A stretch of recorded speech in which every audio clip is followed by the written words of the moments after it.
Eu sou a Melissa Volk, idealizadora do 1320 Hub, e eu tenho a honra de estar aqui conduzindo essa série de podcasts para um evento, para um congresso que enaltece as nossas origens, as origens brasileiras, que é a Alma Brasilis. Em convite aqui da Sâmia Maluf, que a gente vai bater um papo muito bom com ela hoje, e até para entender o que é Alma Brasilis, afinal, para que é esse congresso, para quem é e por que você não pode deixar de ir. Então, Sâmia, muito obrigada por o convite de estar aqui, né? Ter a honra de estar aqui entrevistando, iniciando uma pessoa que é um ícone da aromaterapia do Brasil. São, assim, 25 anos de história da Sâmia, da Baissâmia. Então, assim, o Alma Brasilis é só os 25 anos, né? O Alma Brasilis é um pretexto de comemoração dos 25 anos dessa carreira maravilhosa e fundamental para a aromaterapia no Brasil. Mas a gente vai entrar mais especificamente o que é Alma Brasilis, por que a gente não pode deixar de ir e qual é a história por trás desse evento. Primeiro eu quero te agradecer para todo mundo entender de você estar com a gente nesse congresso assim e poder conduzir o podcast com a seu carisma, seu profissionalismo. A gente se conhece já há um tempinho, né? Do Slow Beauty, de tudo. Uhum. Então, é uma honra ter esses profissionais. E ela que vai me entrevistar. Ó a responsa. Então, eu acho que a gente tem que começar entendendo quem é a Sâmia e por que ela é tão relevante nesse cenário aqui no Brasil. Bom, Melissa, vamos contar a história, né, para você. Então, eu sou a Sâmia Maluf. E eu estive como modelo, eu estive como psicóloga, ou estou como psicóloga, como psicanalista. E durante esses anos todos, eu tenho uma descendência do meu pai libanês e da minha mãe lituana.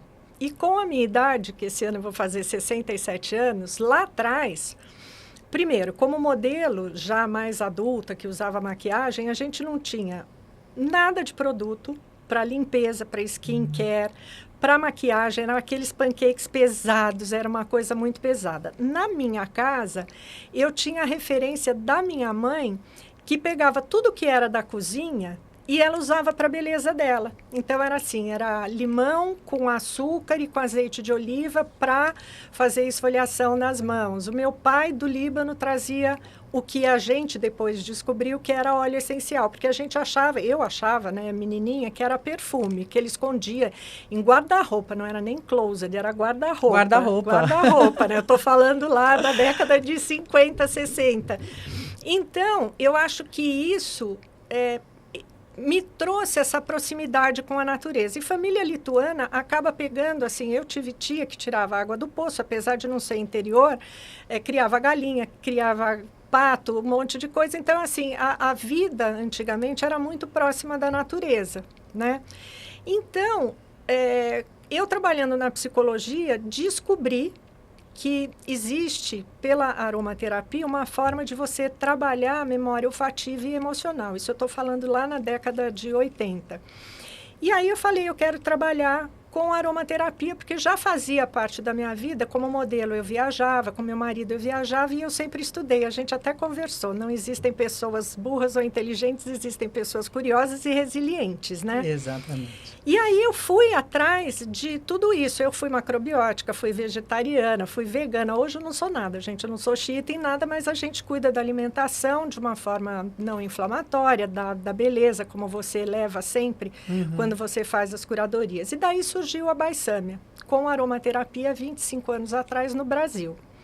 E naquela época, eu sou um pouco prolixa, né? A gente já sabe, eu também sou, tá tudo bem. Vai ser difícil a gente parar aqui esse papo, hein? E aí, quando eu montei a aromaterapia, era para trabalhar na área de droga-dependência, que era a área que eu estava atuando naquela época. Mas aí eu não fui empreendedora, eu fui empresária de coração. E aí eu falei, o que eu faço com a empresa que eu montei? E na área de farmácia de manipulação, tudo isso, ninguém olhava para mim e falava, aroma, o quê? Óleo, o quê? Aí eu voltava para casa e falava, nossa, Carlinhos, meu marido, o que eu fiz? E a gente também estava passando num momento que a empresa, no final, virou sustentáculo da família. E aí eu fui para a área da beleza, fui para os congressos de estética, bati num monte de lugar e falei, vocês me deixam expor aqui uma mesinha do lado com essa caixinha de óleo e eu vou aromatizar, eu sei que as pessoas vão chegar. E aí vocês vendem um creme, porque eu só queria óleo essencial e óleo vegetal, e vocês vendem um creme de massagem e eu vendo um óleo de laranja. Imagina, era R$7 um óleo de laranja e um creme de 1 quilo, eu me lembro até hoje. E eu tive grandes pessoas, grandes... sorte na vida, né? Que a pessoa acha que vê que você quer trabalhar e te abre as portas. Uhum. E comecei a ir para a área de estética. E aí fui fazendo curso. Fui vendo o que era Ayurveda, fui vendo medicina tradicional chinesa, como se tratava da beleza. E a minha sorte é que os hotéis internacionais estavam abrindo os spas aqui. E todo spa tem uma massagem de aromaterapia. Aí abriu a porta. Só que eu fui fazendo... Na Embi Morumbi, por exemplo, estética, terapia capilar, podologia, levei óleo essencial para todos os lados. E isso me fez ter a Baissâmia. Simples assim. Simples assim. Foi de coração, porque eu também tinha estourado 2 vezes panela de pressão no meu rosto. Então, eu sabia que óleo essencial trataria. Maravilhoso. Eu lembro também que ela é super estudiosa, a gente já conversou uma vez, ela falou assim, Melissa, eu já li tudo o que tem de aromaterapia no mundo, em sei lá quantas línguas. Inglês, francês, alemão, espanhol, português, italiano, que eu não manjo nada. Italiano. Mas... Então, assim, isso mostra o conhecimento, né, dessa pessoa e o que a gente está aqui, acho por que que amor, ela está né, fazendo que a gente isso, tem pelo né? que a gente faz. Graças a Deus temos amor. E é bom saber as histórias por trás. Eu sou uma pessoa que sou pesquisadora e historiadora. Eu gosto de saber o que tem por trás de uma marca. Acho que é por isso que eu trabalho com branding, com estratégia de marca, porque tudo tem uma história, tem um porquê. E quando a gente sabe esse porquê e essa história, tudo fica mais relevante, mais interessante. Né? Hoje em dia as pessoas falam de storytelling. É engraçado você trazer isso de historiadora, porque, na verdade, o que eu me sinto é uma contadora de história. Porque quando a gente fala de saúde, de aromaterapia ou de beleza, no final a gente está trazendo tudo isso na história, o que aconteceu em cada parte do mundo, né?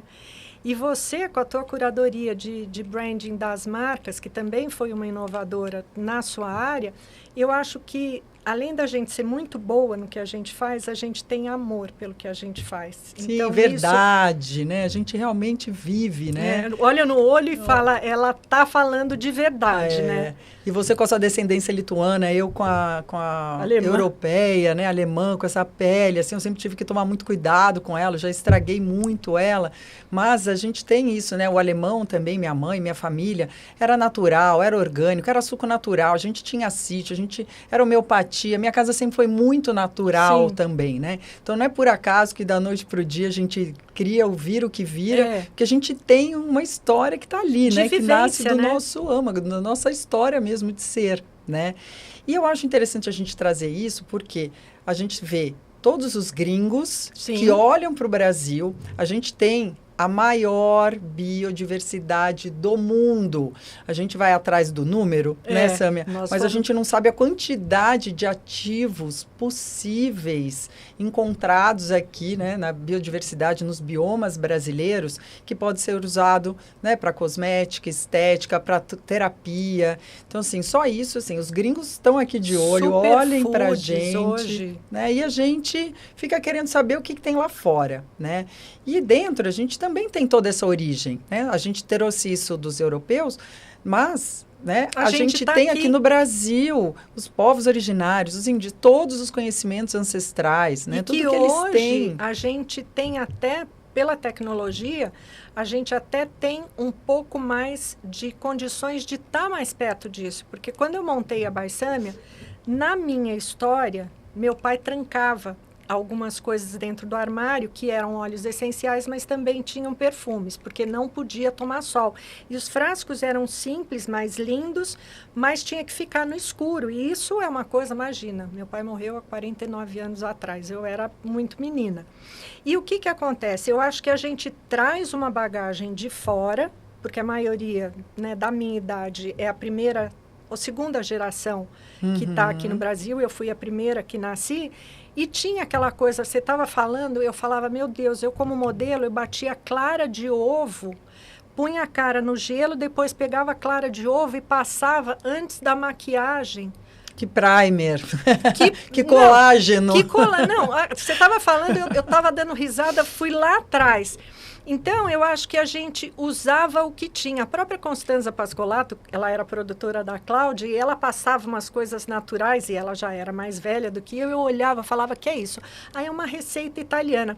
Então, eu acho que a gente olhou para fora, por essa ascendência que a gente tem do que eles tinham mais próximo, mas eu tive uma loucura pelo pau rosa. E o pau rosa tem a história do Chanel número 5. Na época, a gente não tinha essa proximidade com povos originários, com as comunidades. E eu lembro que uma vez eu fui dar aula em Manaus e eu conheci a Bárbara, uma alemã, que trabalhava, ela tinha essa ONG, tinha montada a Vive, que hoje é o filho dela que toca, a Bárbara, e que ela trabalhava com as esposas dos homens que iam pegar a árvore do pau-rosa, cortar, destilar e depois trazer. E elas trabalhavam com cumaru e com o resto do que era destilado do pau-rosa para fazer sabonete. Mas olha a distância de 25 anos para a gente poder estar neste momento agora, de eu falar, olha, a empresa fez 25 anos com óleos importados. A aromaterapia é internacional, nasceu na França, os países de fora foram que trouxeram a aromaterapia para o mundo, mas eu trouxe aqui para o Brasil. Tá, será que não é o momento agora de eu começar um novo movimento, depois de 25 anos dos óleos internacionais, mas começar aqui, com o próprio pau rosa, com a história dele de ter sido quase em extinção. Hoje a gente tem comunidades que replantaram, depois de 17 anos, o estudo do IAC, do Instituto de Agronomia de Campinas, estudou para tirar da folha. E hoje a gente tem essa possibilidade, pela internet, por essa rede, né, que a gente tem de redes sociais, está podendo falar disso. Então, quando eu quis comemorar os 25 anos, a gente podia fazer uma festa, um bolinho, e legal. Mas eu falei, se eu trouxe aromaterapia para o Brasil, e depois vieram outros contemporâneos junto comigo, Fernanda Amaral, da WNF, o Laszlo, a Priscila, da Bioessência, depois a Vicho, o Ian, toda essa turma, a gente está aqui no Brasil e luta aqui. E todo mundo começou a falar um pouco de óleo brasileiro, né? Eu tenho alguns, o Laszlo tem alguns, a WNF. Eu falei, então tá, vamos chamar todo mundo para comemorar comigo, mas vamos trazer para o público, tá falando do Brasil, tá conhecendo o Brasil. Porque nem todo mundo sabe do CIGEM, que a gente tem que ter essa resolução, né, de regulatório. O que demora para ter um produto nacional, apesar dele nascer, quantificar numa larga escala.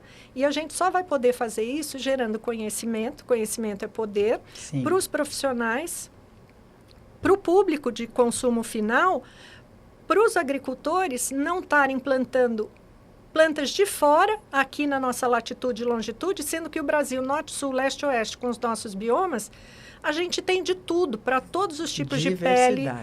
Para tudo. A gente tem alemão, português, índio, negro, quer dizer, tudo aqui no Brasil biodinâmico, cabe. Né? Porque aí você está ali criando, né? Crescendo, produzindo a planta certa, no local certo, na época certa, você vai ter o melhor extrato do mundo ali, né? E a gente adoece pelo nosso terroir, a gente adoece, isso é uma coisa muito que os alemães falam, você adoece no local e seria legal você tratar com o que é do local. Quando eu comecei a repensar tudo isso, eu falei, gente, vamos gerar demanda da agricultura com produto nosso. Porque já está ali na latitude, na longitude certo, está crescendo nos locais certos, por que não trazer? E aí pirei, né? Aí virou o Alma Brasil.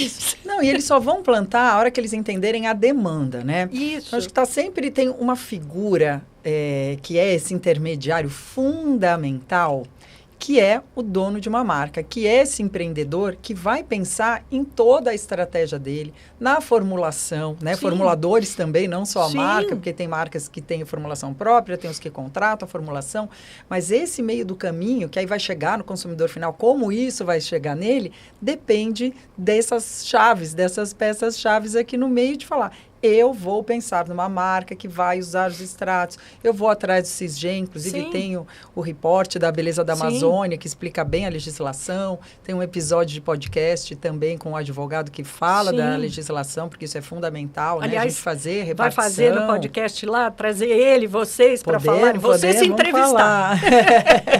Não, ele entende muito, né? Falar de legislação, porque é muito importante. A gente não está fazendo a exploração, mas não o exploratório de não devolver, né? De fazer a repartição, usar corretamente, né? E tirar da terra, mas devolver para a terra tudo então, de acordo. Mas como é que faz isso? Sim. Mas quais são esses ativos?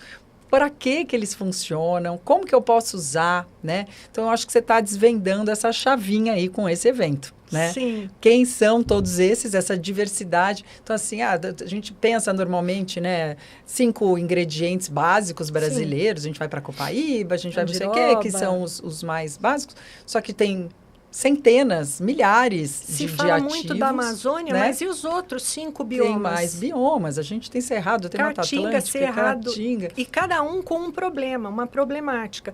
E uma solução. E uma solução. E várias soluções. Não, e o Congresso, né? A gente estava falando até de trazer o quê, por quê, para quem. O Congresso, na verdade, eu acho que ele é um hub, né? Para você poder, desde o agricultor que reclama que não consegue vender, porque ele produz pouco na terra, aí não consegue vender, e aí ele reclama para plantar. Tá, então vamos começar a trabalhar aqui com ele, mas vamos saber que tem que gerar uma demanda aqui. Exatamente. Né? E aí tem, por exemplo, no Congresso tem um engenheiro agrônomo que trabalhou fora e que hoje está junto com esses agricultores numa determinada região. E aí eu falei com ele, Cláudio, vamos fazer isso nas outras regiões? E sem dinheiro, ele também sem dinheiro e a gente aqui, ó, na raça. A partir disso, tem os pesquisadores das universidades. Então, a gente tem o Daniel Simas, que vai estar com a gente, mais 4 meninas que são farmacêuticas, mestrandas, doutorandas, em pesquisa de ativos brasileiros. Só que se fica só na universidade, não adianta nada. Então, tá. Tem o agricultor, tem a universidade, depois vamos para quem pode produzir produtos ou para alimentos, porque hoje óleos essenciais eles vão para os filmes de conservação de alimentos, porque eles são antioxidantes, para agropecuária, então para porcos, que isso a gente sabe que eles usam determinados óleos essenciais para microbiota, quando a porquinha dá os porquinhos, ela se estressa e aí mexe nela, mexe nos bebês. E aí, óleo essencial é para muita coisa, não é só para beleza. Até agora, um funcionário meu me perguntou, vai ter podologia? Eu falei, olha, esse congresso, ele não vai ter um protocolo para a pessoa, eu vou sair da podologia com isso, do cabelo para isso, da pele para isso. Não, mas eu acho que é uma abertura de informação mesmo, para as pessoas saberem por que a gente tem que valorizar o nosso. A lavanda sempre vai existir. Sim. Né? Onde tudo começou, afinal. É onde tudo começou, mas será que as pessoas sabem que a Lípia alba, ela é brasileira e ela tem tantos ativos como o linalol igual a lavanda? E que hoje, para mancha, por exemplo, da pele ou para rejuvenescimento pode ser usado? Mas a gente tem pouca possibilidade de comprar. Então, com esse evento, eu queria comprar e eu achava 1 quilo, 2 quilos no máximo. Então, a gente está falando, então, com esse formulador, né? Que tem que pesquisa, tem essa marca. A Sônia Coraza, que depois vai desenvolver, Aí a Soraya Zonta, que já usa isso nos desenvolvimentos. O Pedro da Granatum com argila. Quem mais? A Shirley Leca de cabelo, de trabalhar com... A Cris Dias, que trabalha. A Cris Dias, eu uso com só a Laces, Cris Dias, cabelo, né? só Cabelo, com tintura, óleos tudo. E outro dia eu vi você vegetais. fazendo num coisa seu com eu trato cabelo, meus cabelos com os óleos vegetais, Dias. né? E Cris Dias. E a Cris Dias também está há 25 anos ou mais que a gente... Estudando, né? Pesquisando, trazendo informação. Então, né? Eu acho que a ideia foi de pensar em tudo isso nesses 2 dias, ter uma rede de networking das pessoas estarem trocando e ver que a gente está borbulhando com isso. E aí, eu preciso de você no congresso para a gente, inclusive, mostrar marcas que estarão lá como expositores que estão trabalhando com produtos brasileiros, uns maiores, outros menores, perfumaria botânica com produto brasileiro. Então, eu acho... fragrância, que é uma polêmica nos ingredientes mesmo, né? Que tem fatores aí também que, né, são mais nocivos. Então, como substituir... Disruptores, hormônios, como substituir tudo isso? Não, terapeuta, esteticista, dermatologista. Então, assim, tem uma gama... Psicólogo, farmacêutico. Infinidade de pessoas que se beneficiam com esse conhecimento. Sim, né? sim. Que ou vai pelo aroma, né? Pela aromaterapia, pela fragrância, pelas propriedades, né? E depois descobrir olfato. que você pode ter uma farmácia viva dentro de casa e com o Brasil. Né? Não criar uma marca que tenha a nossa raiz, a nossa origem, né? Falando de branding, dá para criar aí uma linha com todos, cada um com um bioma, né? Sim. Dá para brincar bem, de assim. branding dá para brincar muito. Está aqui dentro do nosso país, valorizando tudo que a gente tem. E aí mexe com sustentabilidade, porque você não está tão longe, você não está gerando tanto gás carbônico, que o nosso evento também vai ter a Carbon Free como um apoiador, a dinâmica como uma forma de você trabalhar a sustentabilidade, que a estética gera muito. Sim, lixo, a gestão de resíduos. Né? Gestão de resíduos. Você sabe falar mais certinho do que... Então, eu acho que isso tudo é uma forma, é um despertar, eu acho.